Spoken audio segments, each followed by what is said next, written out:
नमस्कार। अच्छा, तो नया साल आने वाला है और रेजोल्यूशंस की जो भीड़ होती है ना, उससे थोड़ा हटकर सोचते हैं। चलिए, 2026 को प्लान करने के लिए एक कह सकते हैं शांत और सोचा समझा रास्ता अपनाते हैं। ये जो पूरी बातचीत है, ये हमें क्लैरिटी और एक सही डायरेक्शन खोजने में मदद करने के लिए है। तो अपनी इस जर्नी की शुरुआत हम इसी सोच के साथ करते हैं। यहाँ कोई प्रेशर नहीं है, कोई जल्दी नहीं है, बस अपने लिए, अपने विचारों के लिए थोड़ी जगह बनानी है। तो सबसे पहला कदम क्या है? पीछे मुड़कर देखना। और देखिए, यहाँ एक बैलेंस्ड व्यू रखना बहुत जरूरी है।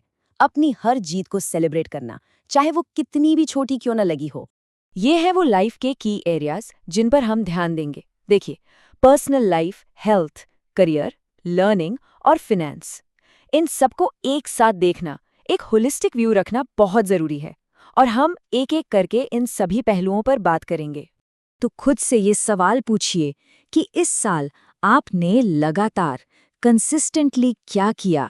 याद रखिए, असली कामयाबी अक्सर बड़े बड़े गोल्स में नहीं, बल्कि छोटे छोटे लगातार किए गए प्रयासों में छिपी होती है।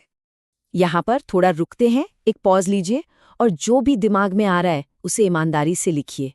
ये रुकना, ये ठहराव असली सेल्फ रिफ्लेक्शन के लिए बहुत जरूरी है। चलिए अब थोड़ा प्रोफेशनल लाइफ पर फोकस करते हैं। सोचिए, आपने कौन से माइलस्टोन्स अचीव किए, कौन से ऐसे रिजल्ट्स हैं जिन पर आपको सच में गर्व है। हो सकता है कोई नई रिस्पॉन्सिबिलिटी मिली हो या कोई प्रोजेक्ट जो आपने पूरा किया हो। एक बार फिर थोड़ा रुकिए, इन चीज़ों को नोट डाउन करने के लिए एक मोमेंट लीजिए। जब हम लिखते हैं ना, तो कमाल की क्लैरिटी मिलती है। इसे एक पर्सनल वर्कशॉप की तरह समझिए। ठीक है, तो हमने पॉजिटिव्स पे तो बात कर ली। अब उन एरियाज की तरफ देखते हैं जहां ग्रोथ की गुंजाइश है। और देखिए, ये खुद को क्रिटिसाइज करने के बारे में बिल्कुल नहीं है, ये कंस्ट्रक्टिव इम्प्रूवमेंट के बारे में है। इस बात को हमेशा याद रखिए, सुधार की जरूरत को पहचानना कोई कमजोरी नहीं है, बल्कि ये तो ताकत की निशानी है। Awareness is strength. ये सेल्फ अवेयरनेस की तरफ पहला कदम है।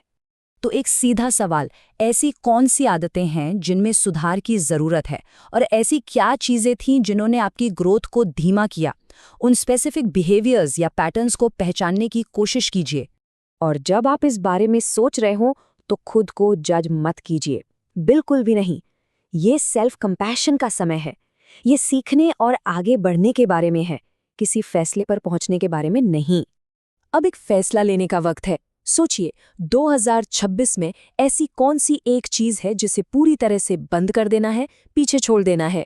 ये कोई आदत हो सकती है, कोई माइंडसेट, या शायद कोई रिश्ता। ठीक है, तो अब तक हमने जो भी सोचा, जो भी रिफ्लेक्ट किया, उसे एक्शन में बदलने का समय है।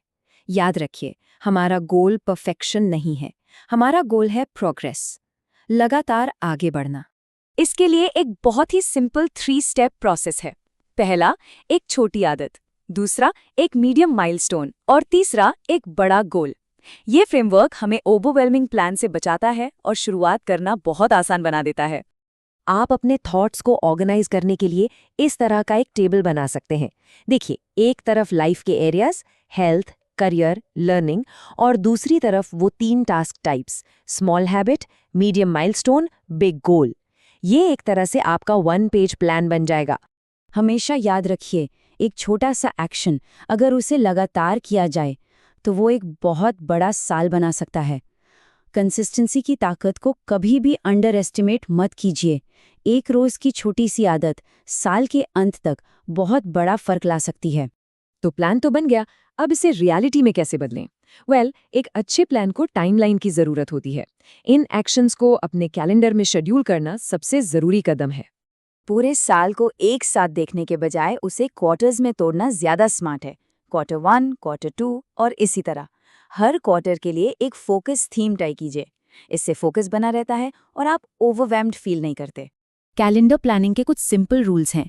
अपने टास्क्स को टाइमलाइन दें, जरूरी महीनों को पहले से ब्लॉक कर लें, और हाँ, आराम और सोचने के लिए बफर टाइम जरूर रखें। ये उतना ही जरूरी है जितना काम करना। क्योंकि याद रखिए, एक शांत कैलेंडर एक भरे हुए क्राउडेड कैलेंडर से कहीं ज्यादा बेहतर परफॉर्म करता है। हमारा गोल बिजी दिखना नहीं, इफेक्टिव होना है। इससे बर्नआउट भी नहीं होता और रिजल्ट्स भी बेहतर आते हैं। तो अब हम कंक्लूजन की तरफ बढ़ रहे हैं। और ये याद रखना बहुत ज़रूरी है कि ये प्लान आपका पर्सनल टूल है। ये कोई हार्ड एंड फास्ट रूल्स की लिस्ट नहीं है। इसकी ओनरशिप पूरी तरह से आपकी है। और आखिर में बस इतना ही कि जो कुछ भी आपको चाहिए वो आपके अंदर पहले से ही मौजूद है। ये प्लान ये तो बस उसे एक डायरेक्शन दे रहा है, एक सही दिशा। इस सफर में साथ देने के लिए आपका बहुत बहुत धन्यवाद। आने वाले साल के लिए ढेर सारी शुभकामनाएं।